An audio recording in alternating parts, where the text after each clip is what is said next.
Mesdames, Messieurs, bonjour, merci d'écouter Radio Sénégal, il est 13h. Au micro, Rougiatou la technique Souley Bari, voici les titres. Les enseignements encore perturbés à l'université Cheikh Anta Diop. Le mot d'ordre de grève du SAES Campus Dakar est bien suivi. Les étudiants les espèrent. À suivre le reportage de Diorgaï Cissé à l'UCAD. La ruée vers l'or devient un cauchemar pour les orpailleurs de Sambrambougou. Le site sur lequel ils opèrent est pauvre en minerais. Ces chercheurs d'or réclament depuis plusieurs mois un nouveau couloir d'orpaillage. Leur complainte dans un reportage de Famahan Dembélé. Le Sénégal ne jouera pas la finale de la CAN de handball. La Confédération africaine vient de lui notifier son exclusion. La capitaine des Lions a été disqualifiée. Les détails dans la page des sports de Cheikh Tidiane et la revue de presse signée Elisabeth Agnès-Sarr mettra fin à ce journal. Bienvenue, la production est relancée à l'usine de traitement d'eau de Keur-Momar-Sarr. Les dégâts causés par un blackout dimanche ont été réparés par les techniciens de la SDE. La distribution de l'eau reprend, retour à la normale dans 72 heures. C'est que la conduite qui alimente Dakar est longue de 250 km et traverse plusieurs localités. Le directeur de l'exploitation de la SDE demande aux usagers d'être patients.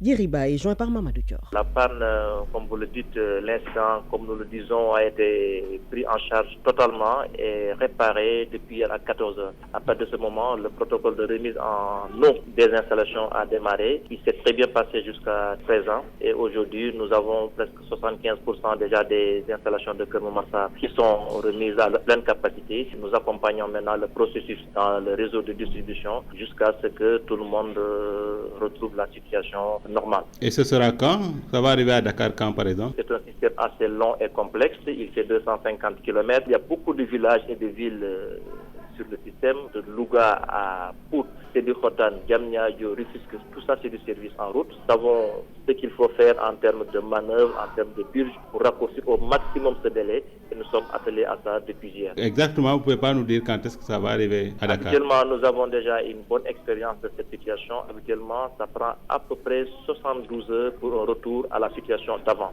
Et ça, condition aussi que par ailleurs que les autres composantes du système continuent de tourner normalement. Ça veut dire samedi matin c'est plus sûr? Nous espérons très certainement que d'ici là, la plupart des quartiers retourneront à la normale. Diriba, le directeur de l'exploitation de la SDE, la production est donc relancée à l'usine de traitement d'eau de Keur-Momar-Sarr. Le SAES Campus Dakar a décrété hier une grève de 72 heures pour déplorer les conditions de vie et de travail des enseignants du supérieur. Le mot d'ordre de grève est bien suivi aux grandes dames des étudiants. Reportage à Lucas de Diorgaï Cissé. 2 jours encore pour boycotter les cours à l'université Cheikh Anta Diop de Dakar. La reprise du mot d'ordre de la grève des enseignants du SAES, méconnue de certains étudiants. Je n'étais pas au courant. Non, On l'a pas senti. Ces grèves répétitives du SAES risquent de pénaliser les étudiants de la faculté de lettres et de la FASEC qui sont en phase d'examen. Alioune Badara Diop, membre de l'amicale de la faculté des sciences économiques et de gestion. Le fait que le SAES prive les étudiants des cours qu'on les dispense, ils boycottent les amphis. Donc nous, on est victimes, on est obligé de rester ici. Et franchement, les situations sont précaires. La grève a impacté. Actuellement, l'État est mis en alerte. L'État a bien reçu ce message. Il n'a qu'à retourner dans les amphis, faire les cours correctement en attendant que l'État puisse régler ce problème. Ces étudiants réclament en outre l'ouverture de tous les restaurants du campus car ils peinent à avoir les 3 repas quotidiens à l'UCAD. Diorgaï Cissé, l'âge d'or est passé à Sambrambougou au grand regret des orpailleurs. Ils opèrent sur un site pauvre en minerais pour trouver de précieuses pépites. Les chercheurs d'or réclament un nouveau couloir d'orpaillage. Famahan Dembélé. Dans le village de Sambrambougou, une localité située dans le département de Saraya, les habitants, pour la plupart des orpailleurs, vivent un véritable calvaire depuis la fermeture de leur site d'orpaillage il y a de cela 3 ans. Le seul couloir affecté à la population est pauvre de minerais. Les habitants ont introduit une requête pour obtenir un autre site qui leur servait de champ et de pâturage. Malgré les nombreuses démarches entreprises auprès des autorités pour obtenir le site, les orpailleurs tardent toujours à voir le bout du tunnel. Idrissa Soumaré, orpailleur et facilitateur à Sambrambougou. Nous avons rencontré les autorités compétentes, les services des mines régionales, les ministres, le directeur. Nous avons tapé à toutes les portes. Aujourd'hui, vraiment, nous demandons l'appel du chef de l'État qu'il transfère ce dossier. Nous voulons que l'État nous octroie vraiment un site d'orpaillage ou bien un couloir d'orpaillage traditionnel pour alléger la souffrance des populations. Par ailleurs, ces orpailleurs soutiennent détenir tous des cartes d'orpailleurs pour exercer l'activité en toute légalité. Mais aujourd'hui, ils estiment que l'État semble abandonner cet important projet qui s'inscrit dans le cadre de la formalisation du secteur de l'orpaillage. À Kédougou, Fama Khantabele pour Radio Sénégal. À l'écoute de Radio Sénégal, il est 13h06 à Thiès où des éléments de la police nationale sont formés à l'approche genre par l'ONG Femmes Africa Solidarité. Ils seront mieux outillés pour veiller au respect des droits de la femme et de la fille en zone de conflit, une exigence de l'Organisation des Nations Unies. Hadioum revient sur cet atelier. Ce premier atelier de réplication au profit de la police nationale est axé sur 5 modules. Son objectif, promouvoir la politique de tolérance zéro du Conseil de sécurité des Nations Unies. Koumba Falben, administratrice du Centre panafricain pour le genre et le développement de l'ONG Femmes Africa Solidarité. La guerre avait une autre forme. Aujourd'hui, elle a une autre dimension. Et il nous faut donc sensibiliser, former et vraiment donner l'outil. Cette formation s'accentue à plusieurs niveaux. Elle revient sur les concepts genre. Malgré le fait que le genre est très souvent utilisé, il reste méconnu. Et surtout quand vous êtes dans un contexte difficile, vous oubliez un petit peu ces inégalités sociales qui font que vous êtes amené à peut-être commettre certains non-respects en fait de la mission. Il nous faut revenir également sur les instruments juridiques. Cette formation du personnel des missions de maintien de la paix est saluée par le directeur du groupement d'intervention mobile de Thiès, Amadou Mal, souligne néanmoins qu'au Sénégal, aucun contingent n'a été cité dans des cas de violence. C'est un atelier important pour nos hommes qui vont certainement être déployés les mois à venir. Nos hommes sont bien formés sur le terrain. La résolution 2272 interdit ces délits. Un soldat, un policier, en tout cas impliqué dans ces actes, c'est tout le contingent qui est rapatrié. Après ce renforcement de capacité des éléments de la police, l'ONG Femmes Africa Solidarité compte outiller les agents de l'armée et ceux de la gendarmerie sur la prévention et la lutte contre les abus sexuels dans les zones de conflit. Khadioum Thiès, Radio Sénégal. Agriculture, la production de riz est plutôt satisfaisante dans le département de Nioro. Malgré un déficit pluviométrique cette année, des projets sont mis en œuvre pour assurer la contribution de la zone centre à l'autosuffisance en riz. Ibrahima Diallo. Le projet de productivité durable du riz de plateau financé par la coopération japonaise et l'État du Sénégal et intervenant dans le bassin arachidier espère une atteinte de l'autosuffisance en riz dans la zone. Joseph Djiba est agronome au PRIPJICA. Pour le PRACAS, la zone centre est appelée à produire 40% de l'objectif. Et là, je pense qu'on est sur les voies, on est en train de faire des exploits. Vu la campagne de l'année passée qui était très bonne, cette campagne, malgré qu'elle n'est pas acceptable, mais elle est bonne. Donc je pense qu'on est sur la voie, on est en train de faire de bonnes choses pour pouvoir produire les 40% de riz attribués à la zone centre. Malgré le déficit pluviométrique enregistré cette année, les récoltes sont quand même satisfaisantes à Médina Sabakh et Andramé Escale dans le département de Nioro, nous dit Aimé Joseph Djiba. On a fini les récoltes dans la mi-novembre et on a fait les battages vers la fin novembre, mais les rendements sont acceptables parce que vous le savez bien, la pluviosité cette année elle est un peu catastrophique. Au lieu d'avoir 6000 mm pour la campagne, on a eu moins de ça. Donc dans les zones de Médina Sabakh et de Ndramé Escale, on a des rendements moyens de 3 tonnes à l'hectare dans les bas-fonds et la moyenne au niveau des plateaux c'est pratiquement 1 tonne, 0,97. Donc c'est pratiquement 1 tonne. Donc on peut dire que c'est des rendements qui sont satisfaisants malgré la mauvaise pluviosité. Le PRIPJICA prévoit d'augmenter le nombre de producteurs bénéficiaires des formations. L'objectif est de vulgariser la culture du riz de plateau afin d'atteindre l'autosuffisance dans la région. Ibrahima Diallo, Kaolack, Radio Sénégal. À Kaolack, le président Macky Sall procédera ce samedi à l'inauguration de la Maison des Hôtes de Medina Baye. L'ouvrage compte une 60aine de pièces, dont des suites et une salle de conférence de 700 places. Il est réalisé dans le cadre du programme de modernisation des cités religieuses. Daoudoulaye Badiane nous fait découvrir la Maison des Hôtes de Medina Baye. Construite sur un large périmètre au cœur de Medina Baye, la Maison des Hôtes est composée de 2 bâtiments imposants peints en blanc et un peu de vert, 2 couleurs qui qui symbolise l'islam.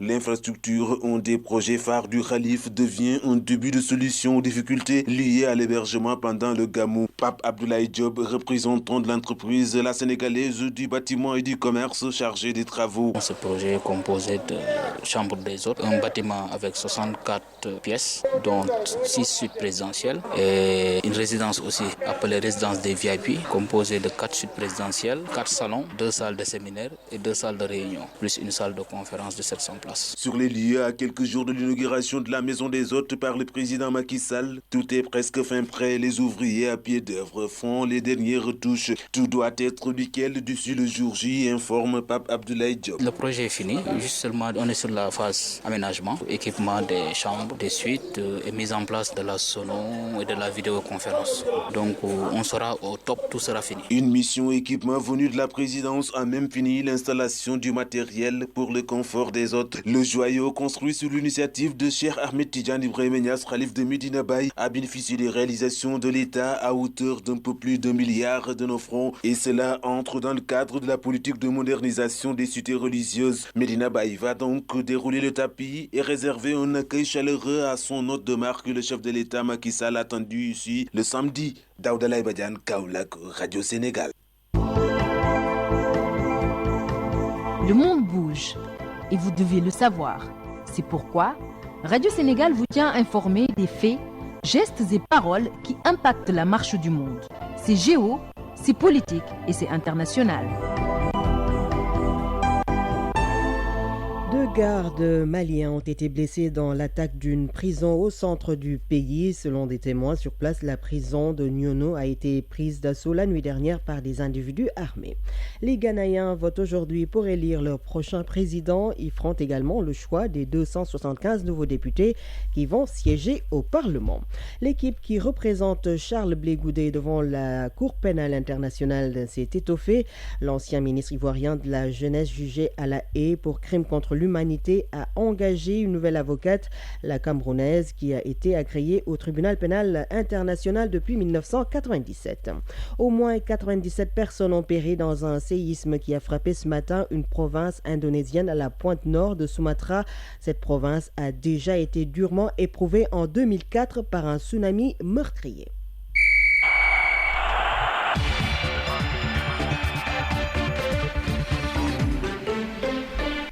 Et 13 minutes, les sports, c'est avec Cheikh Tidiane Diaye, bonjour. Bonjour. Alors, le Sénégal ne jouera pas la finale de la CAN de handball. La Confédération africaine vient de lui notifier son exclusion.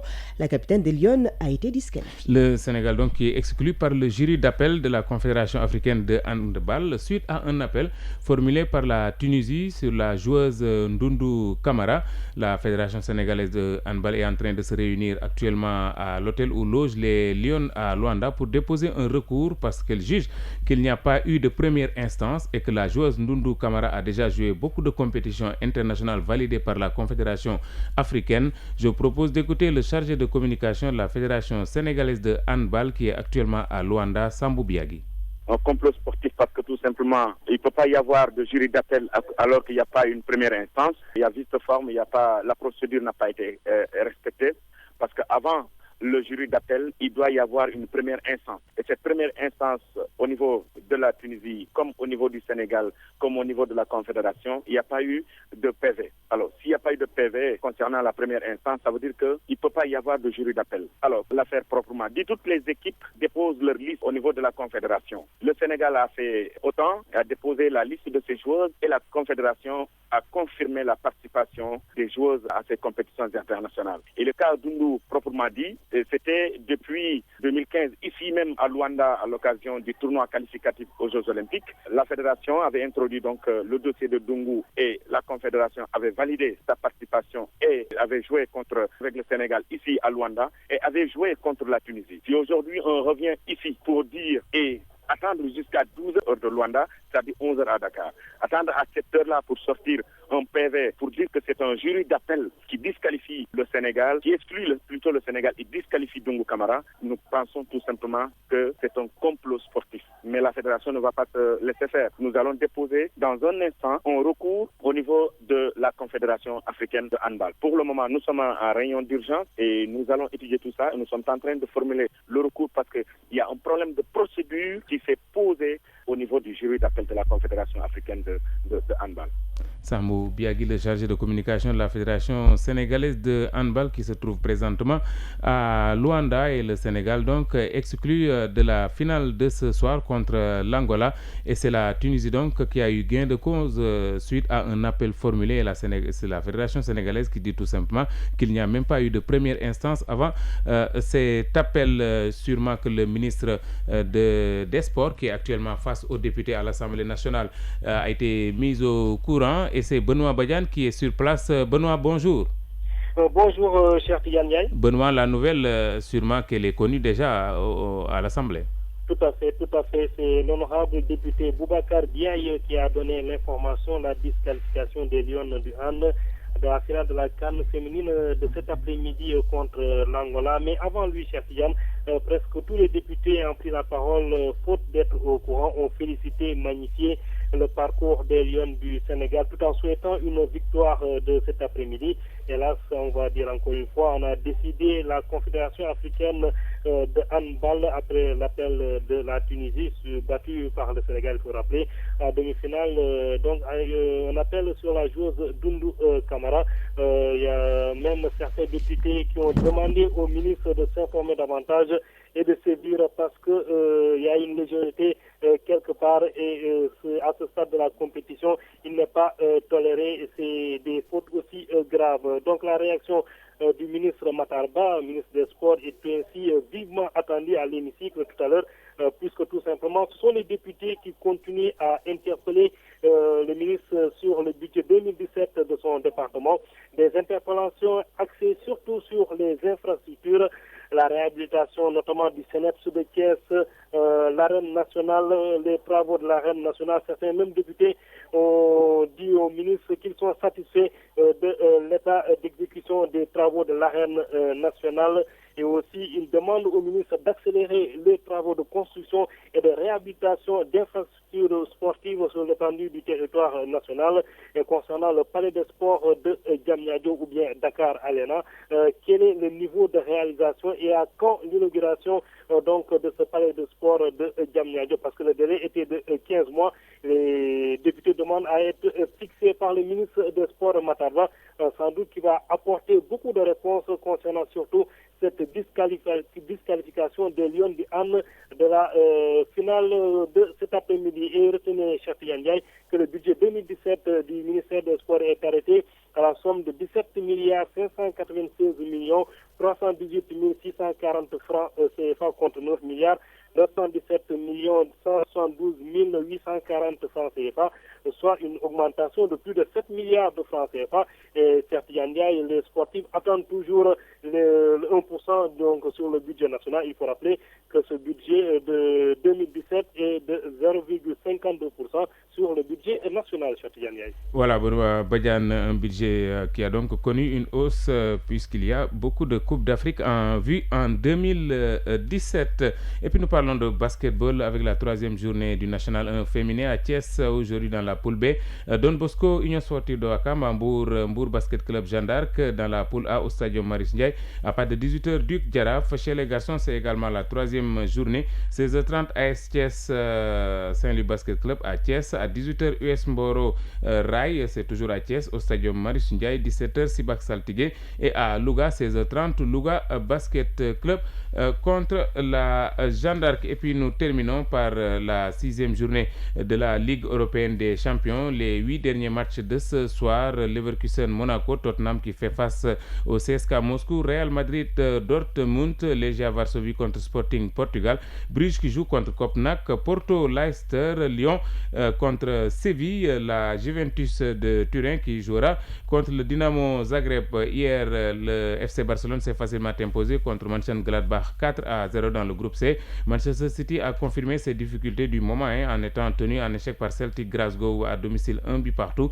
Le PSG a également été tenu en échec à domicile par Ludogorets de Bulgarie 2 buts partout. Les Parisiens terminent à la deuxième place du groupe A derrière Arsenal qui s'est largement imposé face à Bâle 4-1. C'était les sports avec Cheikh Tidiane Ndiaye. Merci.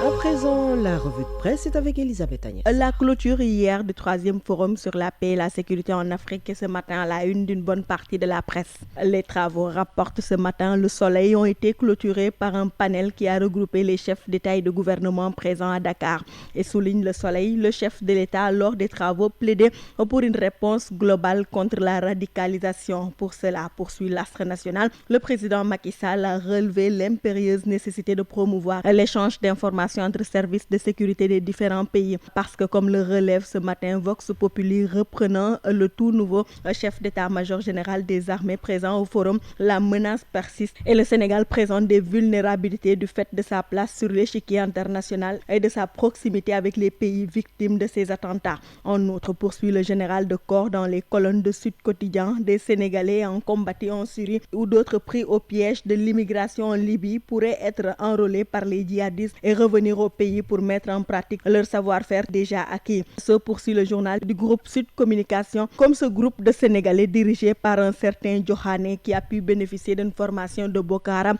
qui désormais a un agenda régional depuis son allégeance à Daesh et a envisagé de créer une cellule au Sénégal avant qu'il ne soit interpellé par les forces de sécurité. Ce qui, selon Libération, a poussé le général Cheikh Gueye à dire qu'on n'est pas à l'abri des périls, surtout ceux liés à la menace terroriste. D'ailleurs, révèle l'Obs, les forces de sécurité ont déjà déjoué des plans visant à implanter un camp d'entraînement djihadiste au Sénégal et le chef de Boko Haram a déjà eu à recevoir dans la forêt de Sambisa des combattants sénégalais engagés aux côtés de djihadistes pour donner l'assaut contre la coalition. Des révélations qui, selon Al-Kham de Vox Populi, ont de quoi glacer le sang parce que, poursuit le commentateur du journal, ce sont des choses qu'on imaginait bien mais dit comme ça, de la bouche de hauts responsables de l'État. Cela vaut son pesant d'or et on comprend alors pourquoi le pouvoir prend les devants pour investir le rang de ses prétendus et potentiels djihadistes. L'autre actualité à la une des journaux ce matin est l'affaire Petrotim. Selon Rewmi Quotidien, les membres de la coalition Manko Wattu Sénégal restent préoccupés par la gestion du pétrole et du gaz à travers l'affaire Petrotim. C'est pourquoi Malick Gakou et ses camarades ont envoyé une correspondance au chef de l'État pour exiger l'ouverture d'une enquête et d'un audit international pour rétablir le Sénégal dans ses droits. Ces leaders de l'opposition renchérit Walf Quotidien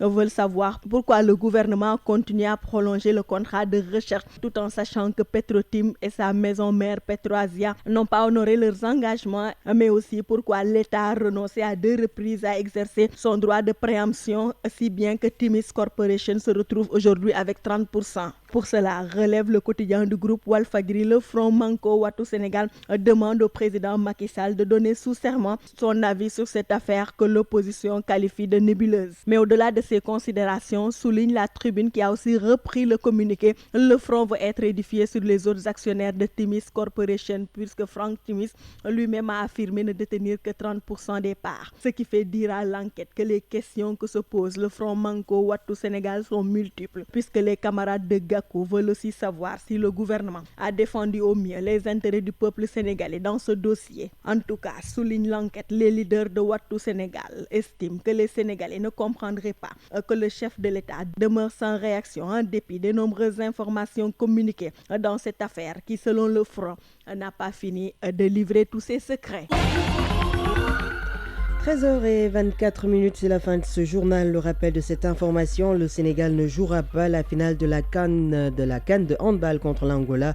La Confédération africaine vient de lui notifier son exclusion. La capitaine des Lions a été disqualifiée.